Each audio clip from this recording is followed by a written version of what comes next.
Art for art's sake is something that we are compelled to believe exists.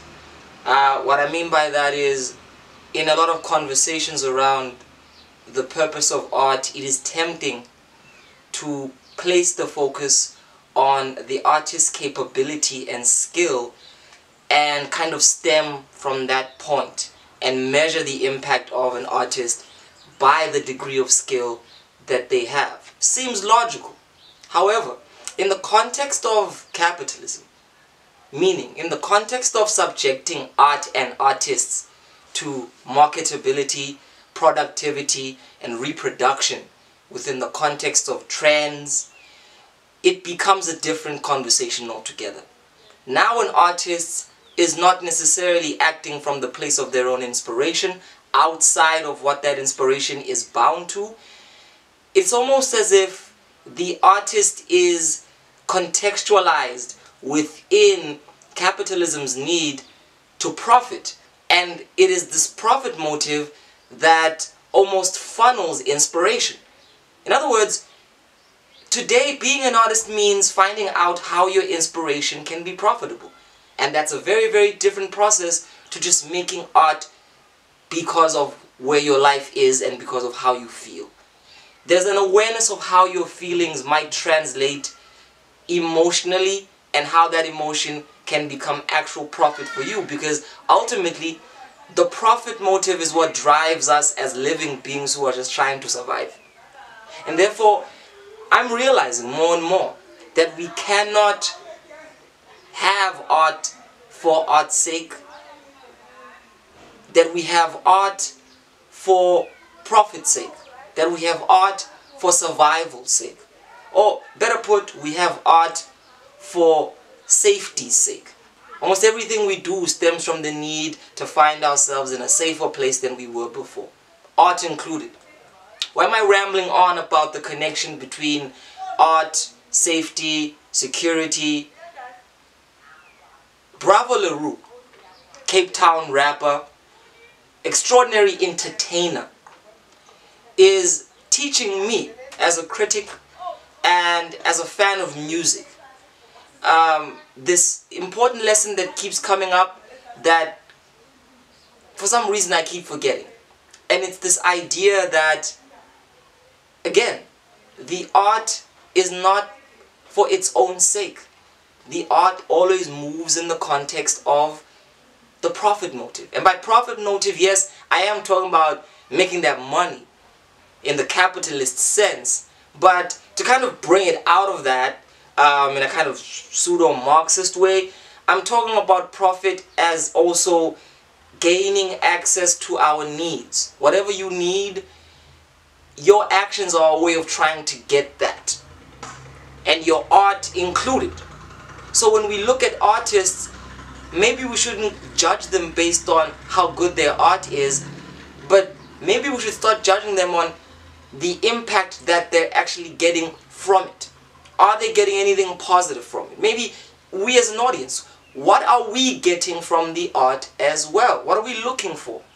These are the questions. And Bravo Le Roux presents an opportunity through his latest project, Igazi, Inyembezi Nombilo. What's the order? Is it Igazi, Nombilo, Inyembezi? Blood, sweat and tears is all I'm trying to say.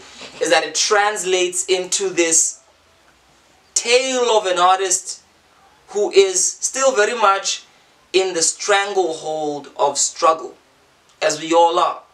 Regardless of the seeming success that we see Bravo having, doing major deals in the business sense, and making power moves that are making rappers all over the country right now in South Africa take a look at who this Bravo Le Roux dude is. And as a result, the current movement that's emerging from the Cape in the form of its young rappers. Now Bravo, definitely not new.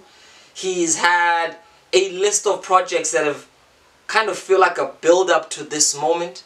The most recent being International Kubevu, where he kind of goes into the culture of what it means right now to live eKapa as a young black man in the townships, and to navigate this dislocation around ambitions of success.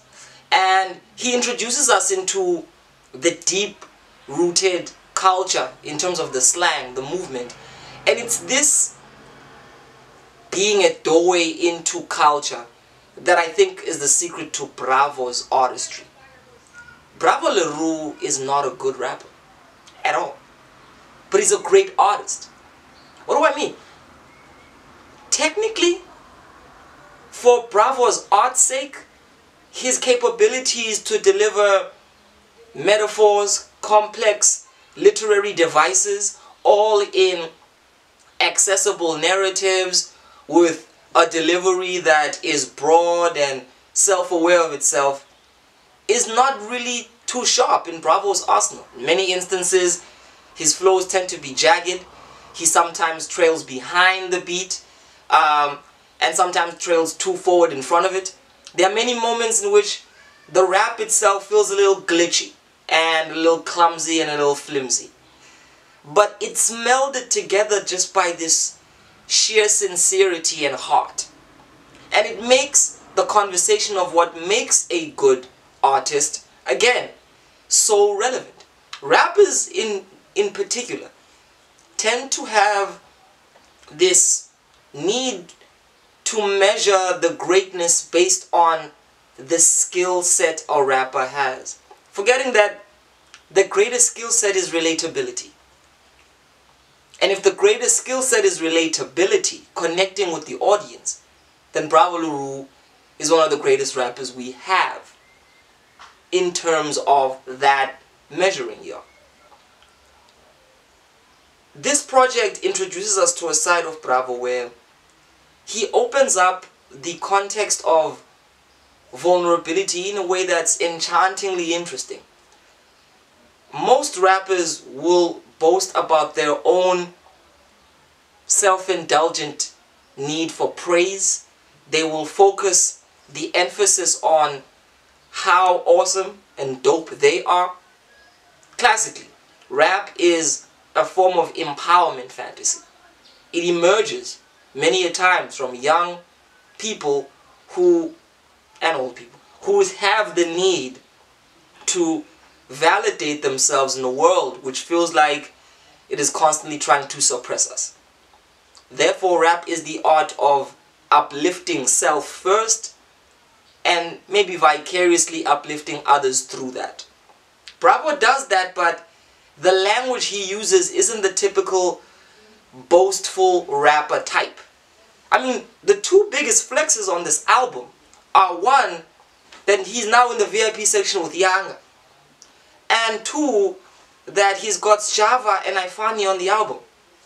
Right there, indicative of the fact that we have a rapper who sees his greatness as a result of the people around him and being validated by people he admires. Most importantly, his own fans. He shifts the scope of his conversation to a place where you as the listener feel deeply appreciated to even be in the place that he can talk to you. And I think through his techniques of incorporating the context of where he comes from. And what do I mean by the context of where he comes from? Cape Town is an interesting place, like any other interesting place. But I want to go into the actual subtleties of how Bravo uses his Cape Townness as the overarching stylistic anchor to this project. Let's go into it. Without going into the history of apartheid, dislocation, the constant migration of black people from rural spaces being shoved into this kind of congested cityscape. But that's what characterizes Cape Town. I mean, Helen Zille famously criticized people for always kind of migrating themselves to the Cape. And I think it's this flow of bodies and experiences that makes Cape Town such an interesting place stylistically, because it carries these influences embedded in so many different people from different places who come to this hub in hopes of succeeding. I think even the edge of cities like that is the fact that they're able to turn into this alchemy of different experiences. The diversity creates an interesting combination. We hear this from Bravo. He incorporates traditional Xhosa folk urban singing, aka amagwijo, into his music in a way that's very listenable and, you know, to be honest with you, quite catchy. He's able to take ubujita basekapa and what that means in the slang, in the fact that he's navigating a masculinity that is very much based on what he has as a man. But he understands that if he is to have anything, it's going to be by the measure of his quality. And this project is really about that. It's about Bravo saying, okay, Sharp Grand, Bravo kuwe, I'm the international kubevu, but what are the things that make me that? What are the things that, what are the core values that are going to be able to emerge and bring me to a place that's beyond just the regular? And I think these core values are seen in tracks like Ekaya, where he kind of goes into the journey home, literally, but also home in a place where is it that we find our own sense of security? And it's this direct conversational prose. Like I said, Bravo is not a good rapper. He doesn't have any bells and whistles and interesting little cadence shift. He literally talks on songs rhythmically, but he does it in a way that his voice is open and sincere, and it feels like, again, uncokola nawe. He's asking, he's pleading to you to give him an ear, and when you do, he entertains you with his humor, with his flair, with his street savvy, and you don't walk away admiring the artistry of the rap. You walk away liking the guy. He's likable.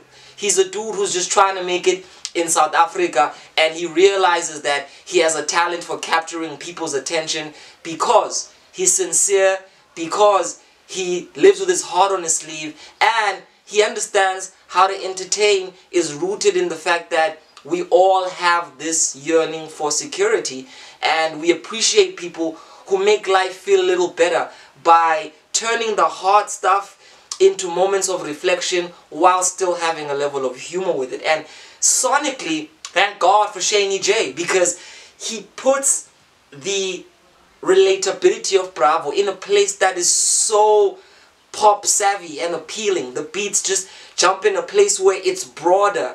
There's moments of like fluffy warmth kind of matted into this interesting bravado. The beats bang hard. It's a nice curated list of going from classical kind of simple 808 structure rap that's stripped of any kind of complexity, but then it goes back to a place that's bouncy, and there's a lot of tracks here that carry club appeal, but at the very same time there's a balance of real intimacy. And I think ultimately it's what allows this project to go far beyond the average mark, and again, ironically, safely into a place where I would land it on 7.5 to an 8 out of 10, because it just carries the most valuable lesson of what artistry is all about. Identify who you are as a person. Understand who relates to you in that vein. Stay true to your best qualities. And as a result, find people whose skill complements that. Bravo knows how to do all of that. He's a man who understands how to package himself, and I think he uses the diaspora of Cape Town and the experiences people are currently having to provide a soundtrack which truly reflects that. And I, for one, think this might not be one of the most sonically impressive projects, because again, it fits pretty much into the typical mold of what's going on right now. But where it differs is that while other rappers are busy allowing the empowerment fantasy to carry them in the place where they feel like products and caricatures, Bravo understands that bringing authenticity to the fore in the form of your vulnerabilities and openness is the key to separating your artistry from just pure taste making. And it is why we are placed in this momentum of judging the art again by how it's able to make us feel secure, and how the artist is able to become secure from providing an experience to us that allows a dialogue for earnest and sincere communication with ourselves. So, God damn it, just on the value of the intention, this is a project that could grow into one of the most genre-defining projects in its approach to the new sincerity. But what it does is that it opens a door for Bravo to also explore how he can take this kind of sincere approach and translate it into actually spicing it up with a little bit of novelty. Because I think if Bravo is going to be a South African GOAT, the one missing piece that he doesn't have yet is music that sounds fresh. Music that sounds familiar yet strikingly new. When listening to Bravo, you don't get the I haven't heard any shit like this before. You get the Ifani influences, you get the embedded in the Xhosa format of rapping, the simplicity, the minimalism that you've heard from many other acts. And I think greatness is where you're able to take the influence and transcend to new and interesting and foreign places. And I think Bravo has the capacity to do that, but in these 15 tracks, he just doesn't do it. He kind of taps into the best of what he's done so far, and he bridges it differently by being more openly emotional. By the way, I'm loving the bravery in artists of notoriety, taking the step to having projects that really take us to emotional places. It's a risk to do in capitalism, to just kind of try to make people feel some shit while they're in the club. It can be done, and Bravo is doing it. But I think now the missing piece is, Bravo, are you going to move to a place where you take that and do it in ways that are original? Are you going to reconfigure the pieces ngendlela that hasn't been done before? It's a question mark that this album asks, but it is not answered in this one. This one still feels like a door to the possible growth and success of Bravo Le Roux. Like I said, for me, 7.5 out of 10, 8 on a good day, really sincere, teaches us again that, yo, and I know a lot of heads are going to be on the comment section, hopefully, talking about what you mean rap ain't about the skill set. I'm talking about the deepest skill set of them all, connection. And come on, we all know, we've seen a lot of rappers who lack the technical prowess and yet are so sheerly successful. How are they doing that? I'll tell you how they're doing that. They're learning that ultimately it's a conversation. And if you're honest about who you are to people and you're honest about where you come from, it all comes together. So shout out to Bravo Le Roux, shout out to Cape Town, shout out to good artistry. My name is VJ, the brother from the ancient mother. Matter of fact, since this is Bravo Le Roux review, good VJ, cool.